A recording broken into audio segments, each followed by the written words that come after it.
diga, bueno, cómo es que se diferencia cada uno de los factores, ¿no? Cómo diferencia KO, cómo diferencia KM, KL, etcétera. Cada uno de esos factores tiene que haber una diferenciación.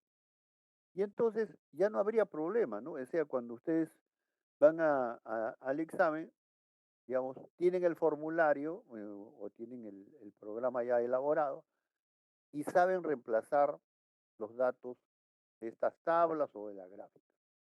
Con eso ya tendríamos resuelto prácticamente el problema que tenemos. Ahora, eh, es importante que ustedes hagan esos comentarios, ¿no? Por ejemplo, el factor de sobrecarga, ¿de qué depende? Depende de la condición de trabajo de la transmisión, ¿de acuerdo? Va a depender de de la forma de trabajo de la transmisión. Si la máquina que mueve es una máquina, digamos, como un molino de bolas, por ejemplo, que- que realiza una transmisión con golpes, ¿no? Porque cada vez que gira hay un impacto, entonces la transmisión eso lo transmite, ¿no? Si usa un motor de combustión interna, monocilíndrico, entonces cada ciclo, cada vuelta es un impulso que recibe del cilindro y lógica también la transmisión es pulsante, ¿no? Entonces son las peores condiciones en que podría trabajar una transmisión, ¿no? Un sistema motriz pulsante, una máquina que tiene sobrecargas. Entonces, en esos casos, este, el factor de servicio tiene que ser alto. Pero ese factor de servicio va a afectar, así yo use engranajes de dientes rectos, o use engranajes de dientes helicoidales, o use engranajes cónicos, que no estamos calculando nosotros ahora, pero igual le afectaría, porque lo que está considerando este factor es la condición de servicio. ¿De acuerdo? Bien, entonces es importante que nosotros sepamos qué es lo que está considerando este factor. En este factor está considerando la sobrecarga. Vamos a mirar otro factor. Acá le voy a mostrar otro factor que se llama el factor de espesor de aro, ¿no? Factor de espesor de aro. Entonces, yo les he relatado, les he contado ya, que este factor es un factor relativamente nuevo, ¿no? Que, ¿por qué surge, no? ¿Por qué surge este factor eh, de aro? ¿Por qué surge este factor de aro? Bueno, este factor de aro surge porque los diseñadores se dan cuenta, los diseñadores encargados por ARMA, por ACMA, eh,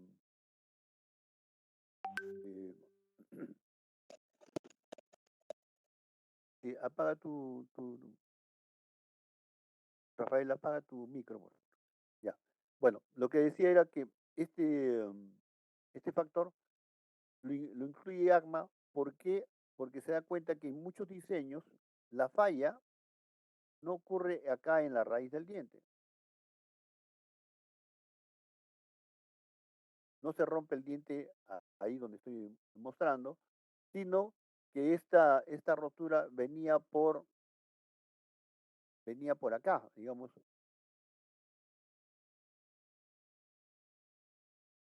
¿no? Se rompía así el diente, ¿no? Entonces la fractura no se daba en la raíz del diente, pero como este espesor que soporta el diente era muy pequeño, ¿no? Este espesor que están indicando aquí, este espesor que se está indicando acá, este, era muy pequeño, la fractura se realizaba en esta zona, ¿no? Entonces, este es un factor que se considera en la falla por fatiga en la raíz del diente. Y entonces, cuando nosotros estamos haciendo el estudio de la falla por fatiga en la superficie, es decir, la falla por descascaramiento de esta zona, este efecto ya no se considera, ¿no? Este efecto ya no se considera, porque lo que se está analizando aquí es esta falla que va a ocurrir acá en la superficie, ¿no? Por eso es que eh, ya no interviene, ¿de acuerdo? Bien, entonces, este, ese análisis, ese análisis quiero que ustedes, bueno, van a ponerlo aquí, no solamente cuando se usa una determinada magnitud o del parámetro, sino también por qué razón en algunos casos no influye, ¿no? Bueno, eso es lo que hay que hacer. ¿Por qué razón es conveniente que hagan eso? Porque cuando venga el examen, cuando venga la pregunta en el examen, probablemente yo no ponga aquí, y esto va a ser una pregunta para ustedes ahorita,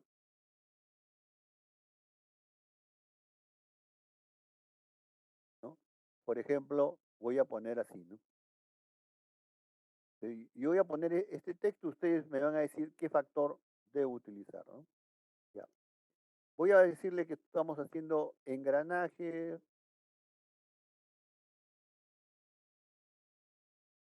helicoidal de 150 milímetros de flanco,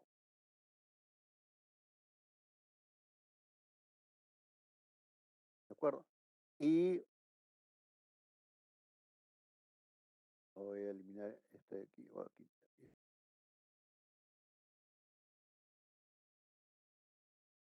¿no?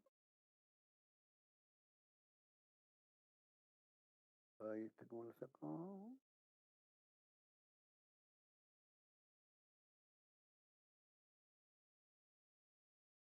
Ya, de flanco, ¿no? Ya está. Un engranaje helicoidal de 150 milímetros de flanco, ¿ya? Eh, usado en una caja reductora.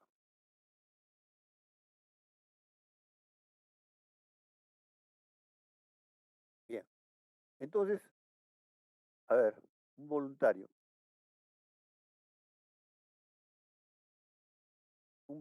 a ver,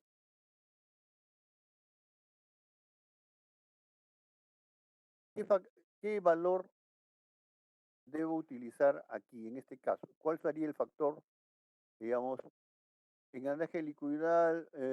Voy a poder decir que sea falla por fatiga superficial, ¿ya?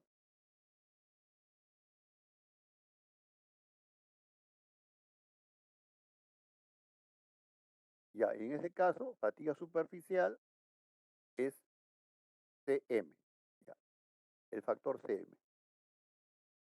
Ya, muy bien. Entonces, ¿quién podría intervenir? A ver, ¿quién quiere intervenir? ¿Qué factor usamos, jóvenes? A ver, Ramos, delegado. Buenos días, buenas tardes con todos. ¿Me escuchan? Confirmen, por favor. ¿Qué, Hola. qué factor de la tabla 13 tengo que usar para engranaje helicoidal de 150 milímetros de flanco usado en una caja reductora? El método de Ya. falla es fatiga superficial. La falla es igual, ¿no? Tanto sea por superficial o la otra falla, que sería por gradiente. A ver, uso 1.4, 1.7, 1.3 o 1.6. Sería 1.3, profesor. Lo que está ¿Cuál? entre paréntesis. Primera fila y 1.3, lo que está en paréntesis. Ya, entre paréntesis, ya. Entonces, 1.3 o 1.6.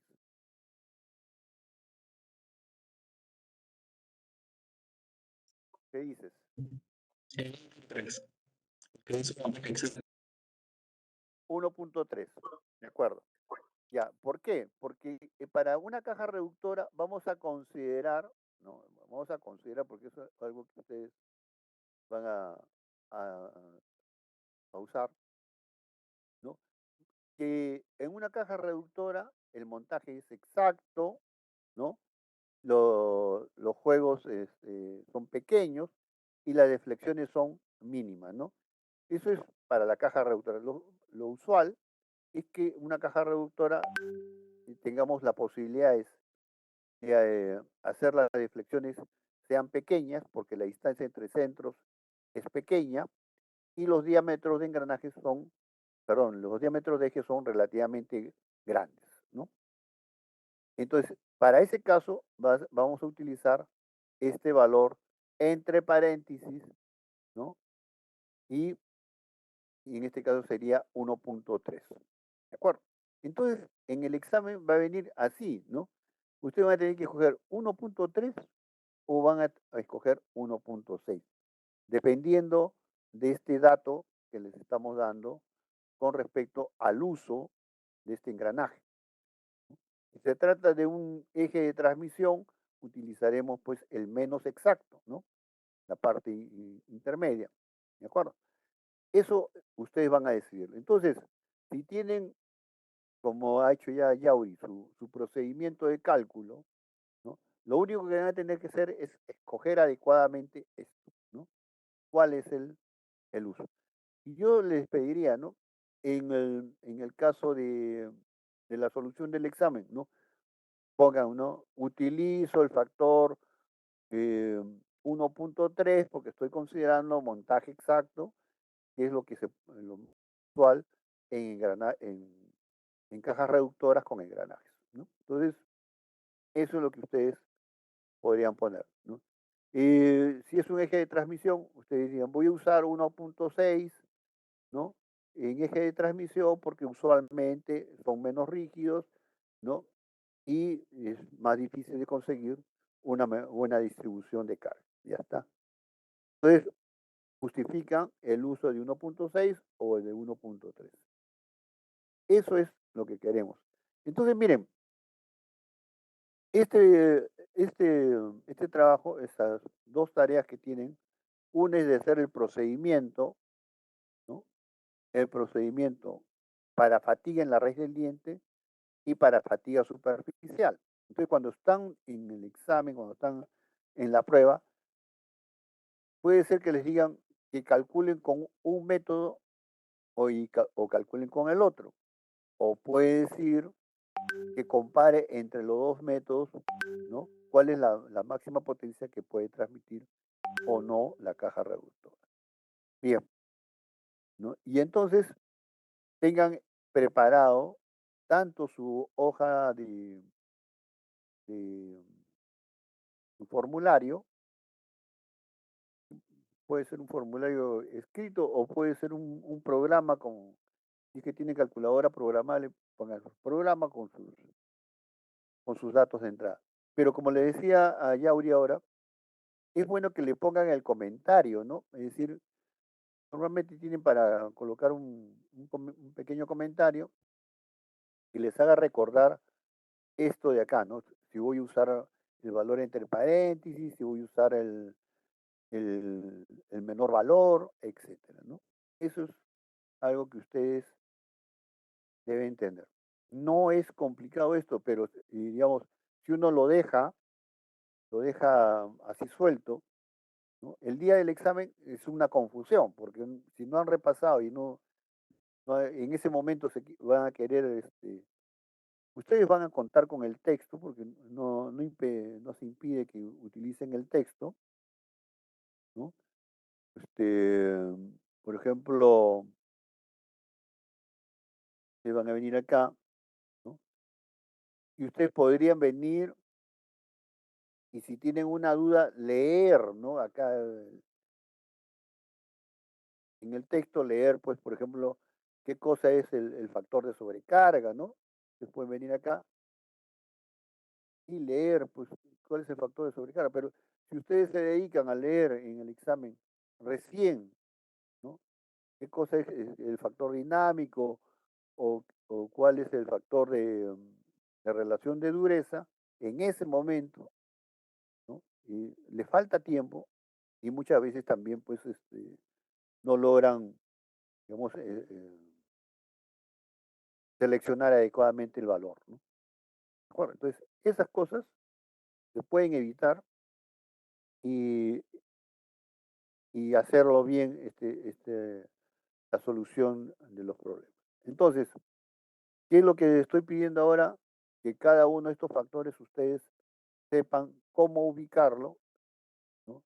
Y qué diferencia hay entre el recto helicoidal, qué diferencia hay entre falla por fatiga en el diente o fatiga superficial, ¿no? Son cuatro opciones que tenemos, ¿no? Cuatro opciones. Entonces, eso quiero que elaboren esto de aquí, como les estoy mostrando, y hagan esta diferenciación. ¿De acuerdo, Ramos? Sí, profesor. Ya. Bueno, entonces, por el, por el WhatsApp, a tus compañeros que no se han conectado, que no pueden ver el video, etcétera, le comentas esto de que tienen que elaborar estas dos tareas, ¿no? La diferenciación de la selección de los factores y el, la lógica del procedimiento de cálculo con la fórmula, ¿no? Y como hemos quedado con Yauri, sería la idea que partamos de lo básico, ¿no? Módulo por número de dientes, etcétera. ¿Ya? Bien. Recuerden que los helicoidales tenemos módulo transversal y módulo normal. La fórmula, está aquí, en la fórmula, se utiliza el módulo transversal, ¿no? Acá lo dice, pero de todas maneras, muchas veces ustedes, digamos, lo omiten.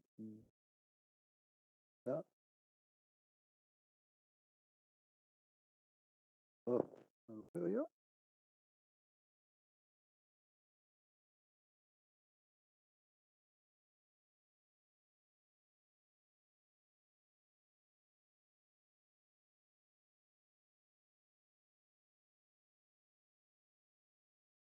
Bueno, acá es módulo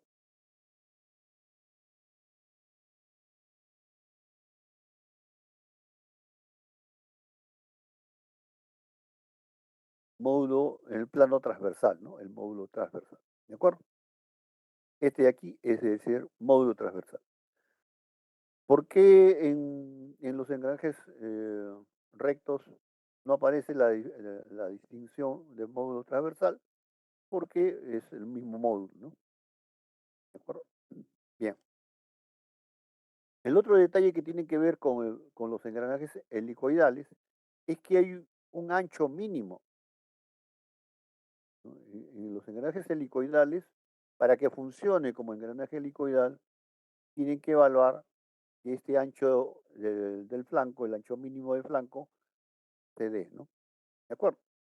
Bien, entonces, eh, ya sus compañeros están preparados para hacer sus exposiciones, ¿de acuerdo? Vamos a empezar entonces, primero en forma voluntaria. Hay un grupo que ya quiere exponer y, y lo voy a poner aquí en el chat. Bueno, lo voy a poner acá en el chat. Muy bien. Empezamos entonces, con, a ver, ¿quién quería participar primero? Por mi parte, ingeniero, Sarmiento y Garcilaso Bruno. Ya. Sarmiento, vamos a poner acá Sarmiento. ¿Y quién más? Sarmiento, tu apellido, Sarmiento y Y Bruno Garcilaso. Bruno. Garcilaso es su apellido. Sí, sí, su apellido es Garcilaso. Ya. Miren, yo he recibido los trabajos monográficos, ¿no? Bien. Pero el detalle es el siguiente, ¿no? Muchos me ponen nombre del archivo, trabajo monográfico número uno o trabajo monográfico cálculo de elementos de máquinas o tarea uno, ¿no? Bueno, el problema es que si no ponen sus apellidos, yo no puedo identificar el archivo con alguna persona, porque el trabajo monográfico, hay 30 personas que tienen trabajo monográfico. Entonces, todos me ponen trabajo monográfico, yo no puedo distinguir uno de otro, ¿no? Entonces, yo tengo que abrir el archivo para ver cuál es la persona que lo está enviando, ¿no? Algunos hasta se olvidan de eso, pero después yo tengo que ese mismo archivo guardarlo, pero ya con el apellido de la persona, ¿no? Entonces, más conveniente, para que no exista ningún error, es que los nombres de los archivos sean sus dos apellidos, ¿no? Por ejemplo, Sarmiento Beltrán. Entonces, el archivo Sarmiento Beltrán ya sabemos que es el trabajo monográfico número uno y que está presentado. ¿De acuerdo? Muy bien, vamos a escuchar la presentación, algo breve, por favor, Sarmiento, y le das también cabida a tu compañero Garcilaso. ¿Puedes compartir, por favor?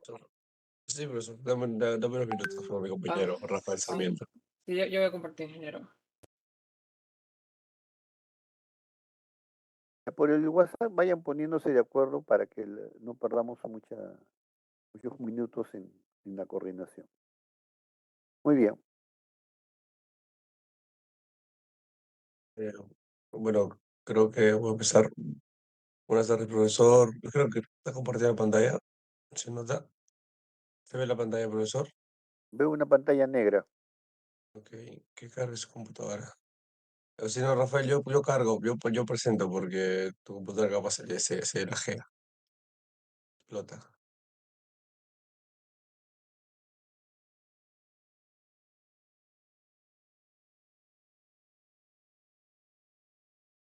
Muy bien, después sería Ramos y Tarazona, el delegado. Sería segundo, después de sus compañeros Sarmiento y Garcilaso. Han presentado su trabajo, ¿no? Sí, profesor. Si no, Rafa, yo voy a presentar. Deja compartir.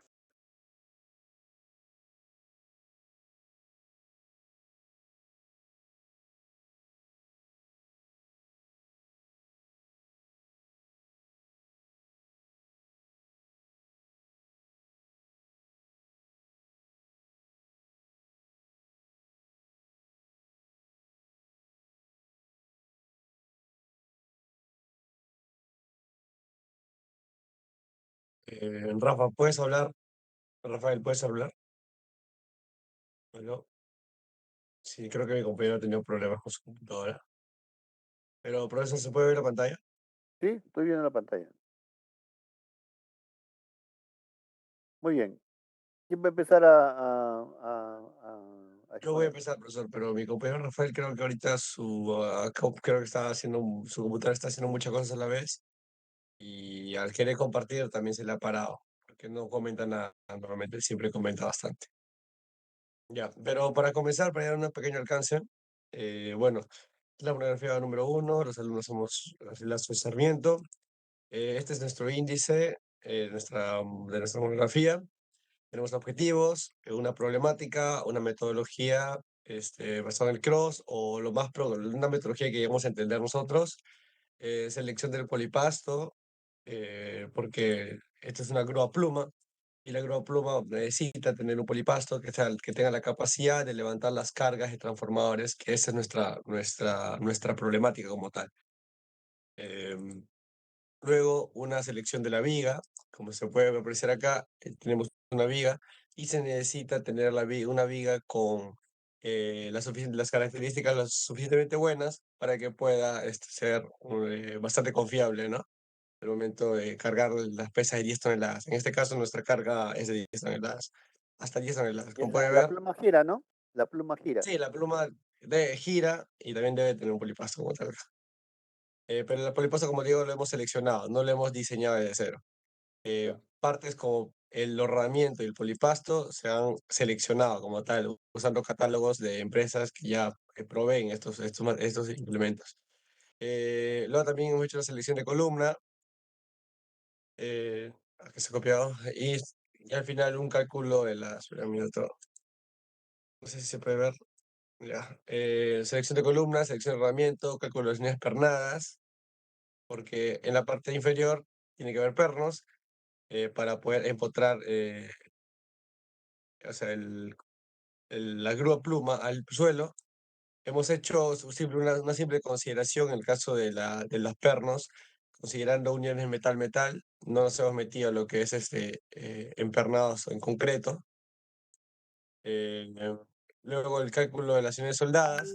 En la parte de la base tiene que estar soldado a estas cartelas y por ello hemos hecho un cálculo bastante sencillo para poder determinar cuánto es el factor de seguridad y si este factor de seguridad es lo suficientemente alto o satisface o sea, por ejemplo, un valor de 4 o 5, entonces nos damos por hecho de que este factor, esta cartela, este diseño, este tamaño de soldadura es lo suficientemente bueno, ¿no? Y bueno, al final ponemos resultados y unos cuantos planos. Creo que Rafael, ya puedes hablar. Sí, pasa que a mí se la guía me cortaron. Ya por lo Ya. normal. Profesor, ¿pasamos de frente a los cálculos o quiere, como dijo algo breve? No, no, sí, pasen a los cálculos, a ver qué cosa es lo que han considerado. Ya. Bueno, esta es la metodología, esto es nuestro diagrama morfológico. Y bueno, ya, la selección de polipasto. Estamos directamente acá. Voy a presentar con F5, un minuto.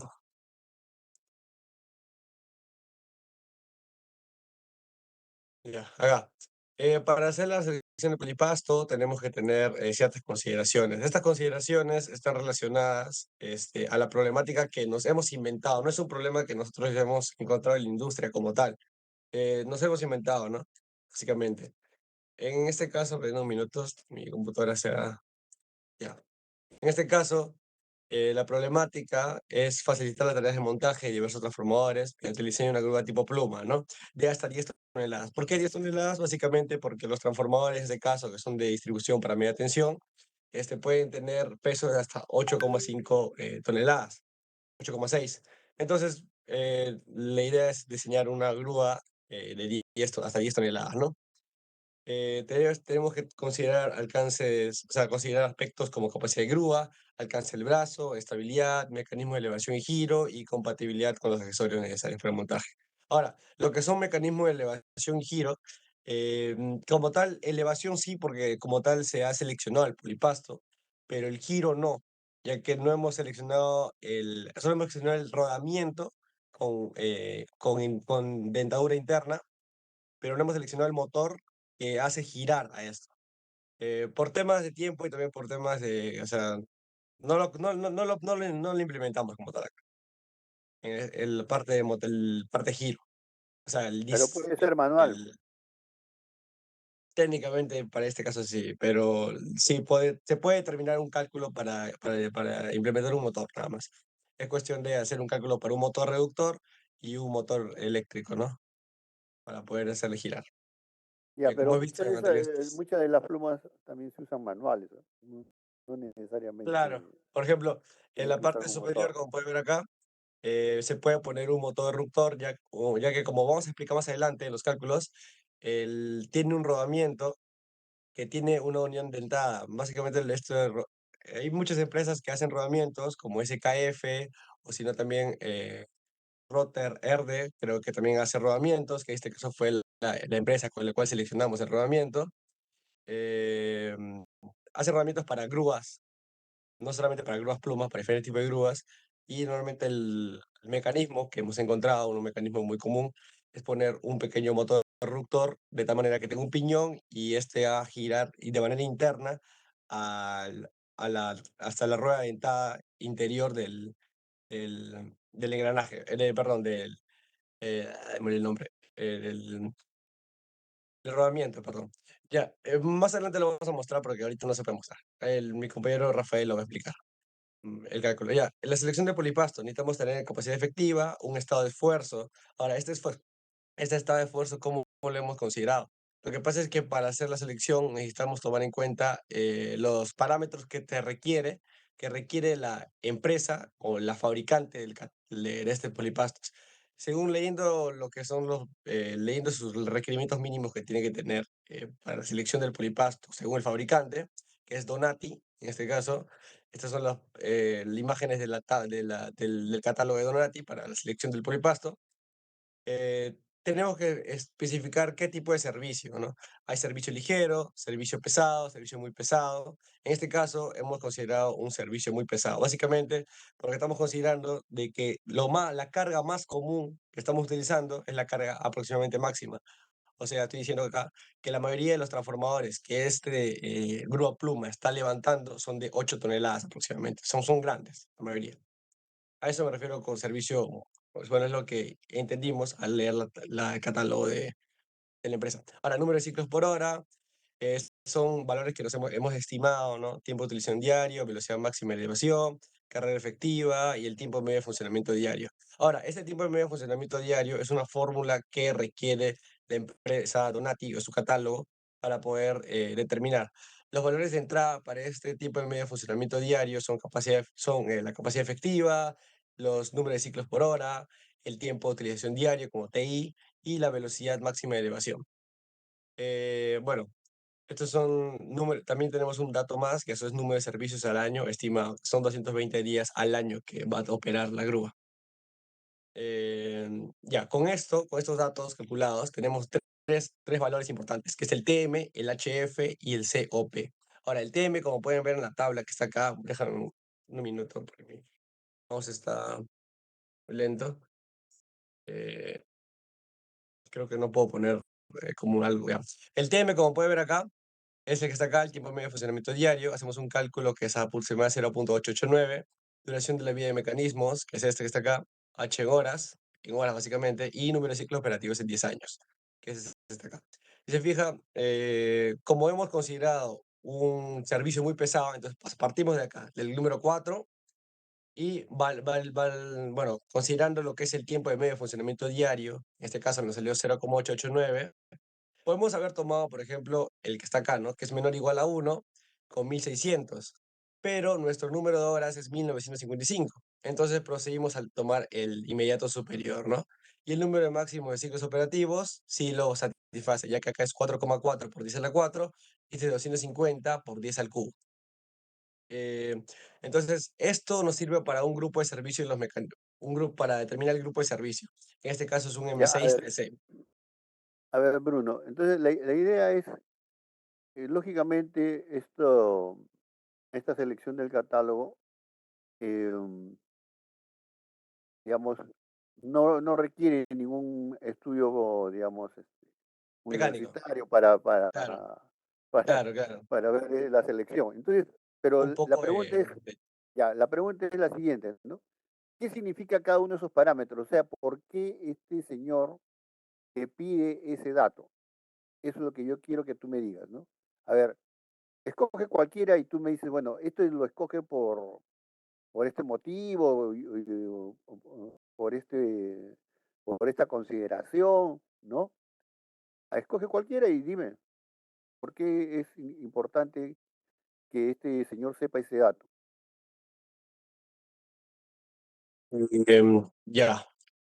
Bueno, lo que hemos entendido más o menos, mi compañero y yo, cuando analizamos la selección de polipasto, ya que en primera instancia era bastante complicado, o sea, ver muchos datos, eh, primero te piden varios datos, ¿no? Capacidad efectiva, estado de esfuerzo, número de ciclos. En el caso del número de ciclos, o sea, y el número de ¿Por qué ciclos, te pide el número de ciclos? ¿Cuál es el objetivo de saber el número de ciclos? básicamente con ello puedo saber cuántas operaciones realiza en una hora, ¿no? Esa es la idea del número de ciclos. Ya. Y él lo ¿Y multiplica por para el qué me tiempo de sirve? utilización diario. O sea, Básicamente, tú como ingeniero, para qué preguntarías eso, ¿no? ¿Cuál es el objetivo de saber el número de ciclos? para saber o sea, cuánto se utiliza y cómo va desgastándose a medida que pasa el tiempo, ¿no? Si el número de ciclos es muy alto, el desgaste va a ser mucho mayor y va a necesitar un mayor mantenimiento. y obviamente se necesita una mejor calidad de los componentes del polipasto. Ya, a ver, Bruno, vamos a decir que tu compañero conteste. A ver, tu compañero es Rafael, ¿no? Sí. A ver, Rafael, ¿tú qué opinas? Sí, sí, ingeniero, o sea, estoy de acuerdo con mi compañero, o sea, al yo saber el número de ciclos en el cual está funcionando el polipasto, puedo saber aproximadamente cuánto podría ser su vida útil, si va a tener un mayor o menor desgaste, inclusive con el mismo estado del esfuerzo, no es lo mismo de repente que esté elevando transformadores, digamos, de 1 tonelada, 2 toneladas, a que constantemente la grúa esté cargando, o sea, transformadores mucho más pesados. Todo eso son condicionantes que van a hacer de que necesite un trole o un polipasto que pueda A ver, resistir mira, mucho más número de ciclos y así. le voy a dar una idea, mis muchachos. Yo, ¿por qué necesito el número de ciclos? ¿Se acuerdan que les comenté que la falla por fatiga permite esfuerzos dependiendo del número de ciclos? O sea, cuando mayor es el número de ciclos, los esfuerzos tienen que ser menores. Y cuando es menor el número de ciclos, los esfuerzos de diseño pueden ser mayores, ¿no? Entonces yo le decía, cuando yo estoy diseñando una máquina para un aficionado, ¿no? Por ejemplo, para un taladro que el aficionado a carpintería lo utiliza una vez al mes, cada 3 meses, ¿no?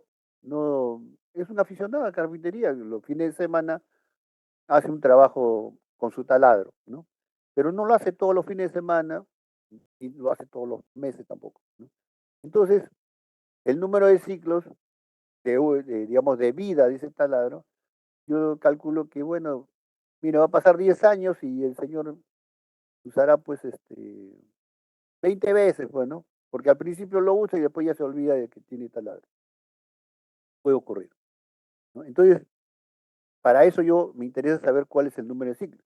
Si es una máquina que es industria, y entonces yo requiero saber que hace 5 ciclos por hora, ¿no? Y que trabaja 220 días, entonces yo puedo calcular un número de ciclos de vida.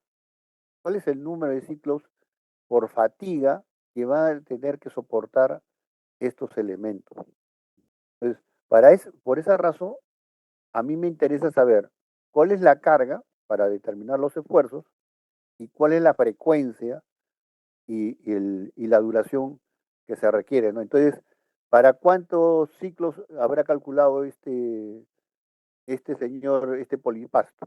¿Para cuántos ciclos está estimando la vida de este polipasto? ¿Lo dice el fabricante o no? ¿Dice 5 años, dice 3 años, dice 10 años? ¿Cuál es su expectativa de duración de este polipasto? ¿Lo dice el fabricante? La verdad, ingeniero, en este caso no hemos tomado en cuenta ese detalle.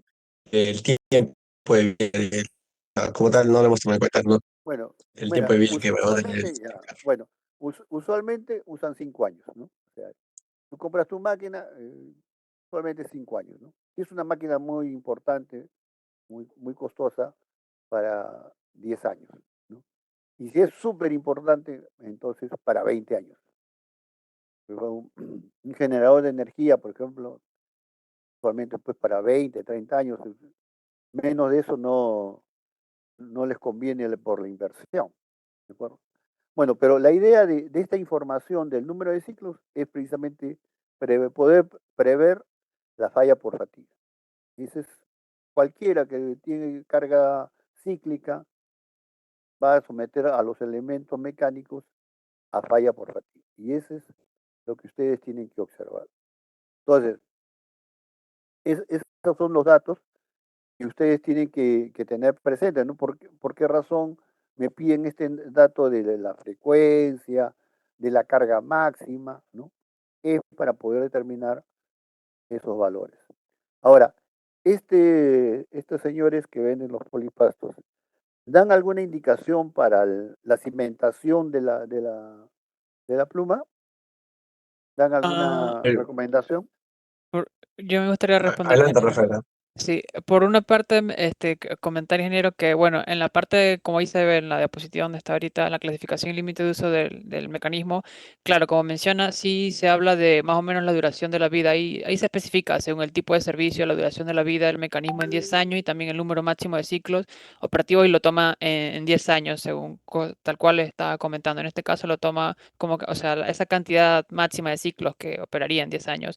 Y en cuanto a su última pregunta, en este catálogo específico, no, porque solamente se habla o solamente es para la selección del trole y el polipasto, o sea, el mecanismo de traslación, digamos, de la carga.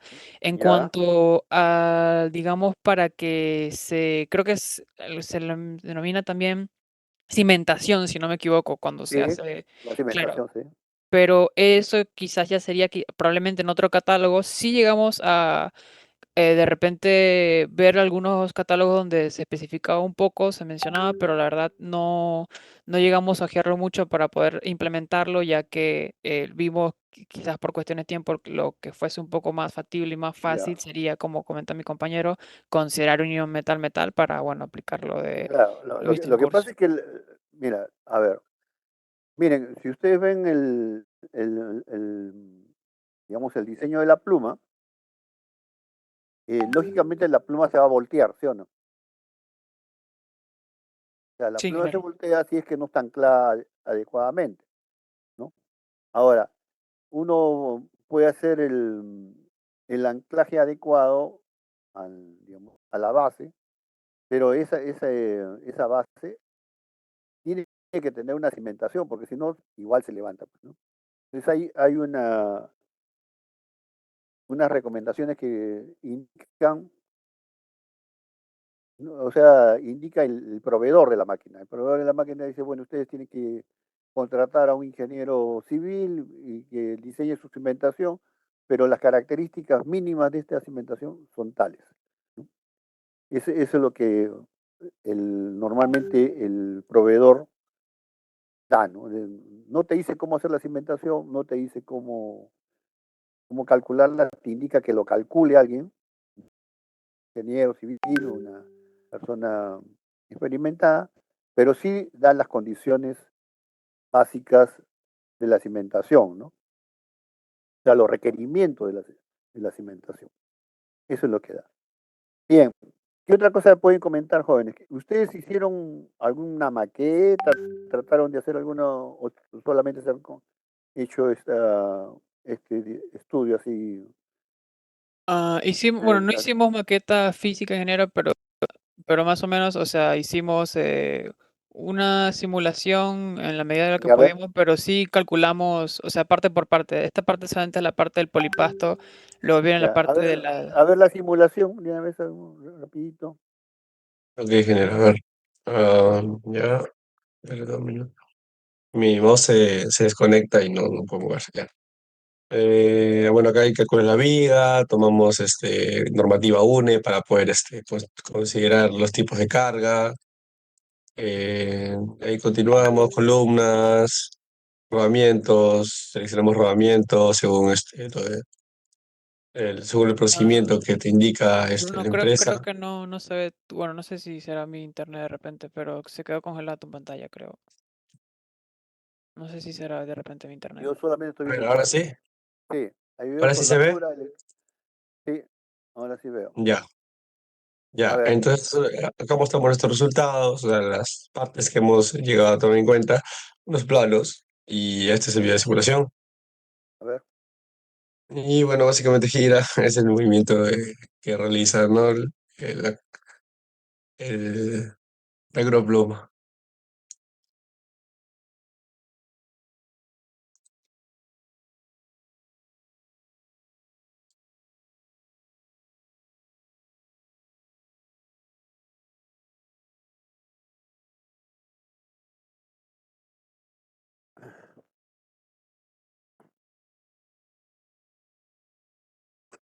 Ya,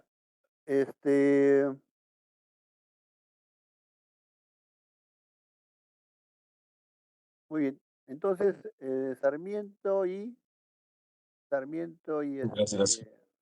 y Garcilaso, ¿no? Gracias. Ya, ok. Ya, muchas gracias, jóvenes. Han enviado su archivo, ¿no? Sí, sí, ingeniero. Sí, Ya, hemos enviado. ya. Muy bien. Por el aula virtual. Sí, Sí, ingeniero. Lo ingeniero. único que no llegamos, creo que no sé si, porque tuvimos una pequeña confusión, era el PPT, me parece. Sí, enviamos un drive. Enviamos un drive ahí, un enlace de drive al final de la monografía. Ya, voy a chequear. Ya. Muy bien. Sigue Ramos y Tarazona entonces. Muchas gracias, jóvenes. Buenas tardes, ¿se me logra escuchar? Bien. Sigue Ramos, dime. Bien, ya, ahorita comparto mi pantalla.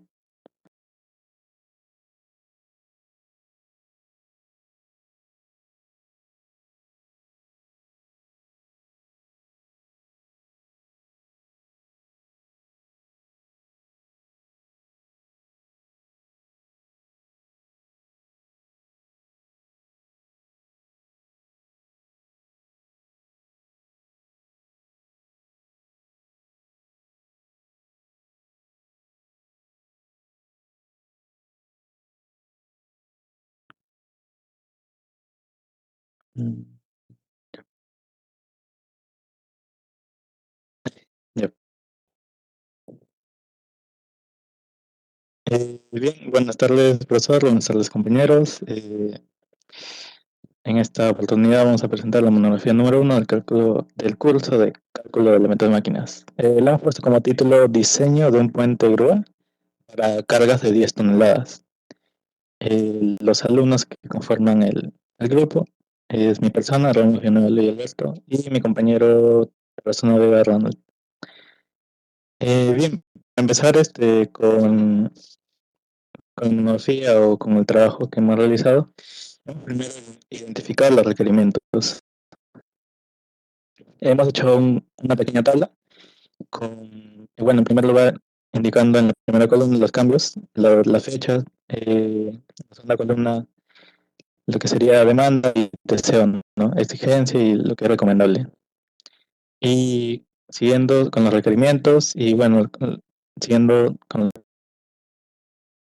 responsables, ¿no? Del trabajo. A cada uno hemos dado unas ideas, bueno, los requerimientos del trabajo y le hemos puesto de mayúscula y de minúscula. Ya, a ver, pasemos al Sí, ya le diseño, puse a la clic. Bien, continuando también con la monografía, hemos hecho nuestra matriz morfológica según las indicaciones del CROSS, que Ya, el profesor compartió al inicio. Hemos diferenciado entre funciones y portadores de funciones. Hemos tratado de ponerlo en orden, ¿no? Comenzando del soporte hasta el desajuste de la carga. Como pueden ver, por cada función hay diferentes portadores de funciones y hemos trazado varias rutas, ¿no? De alternativas solución, de la cual la alternativa a escoger será la de la línea roja, es decir, una rueda giratoria con freno, un motor eléctrico que suba y que baje, ¿verdad? Unas cadenas que sostengan la carga de 10 toneladas o menos, ya. un A ver, break eléctrico una eso consulta para rápido. el nivel que... ¿Cómo Entonces, frenas el puente?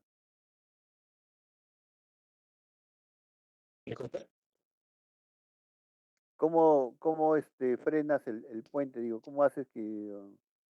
bueno, cuando tiene la ruedita se va a mover, ¿no? Pero cuando ya no quieres que se mueva, ¿cómo vas a hacer?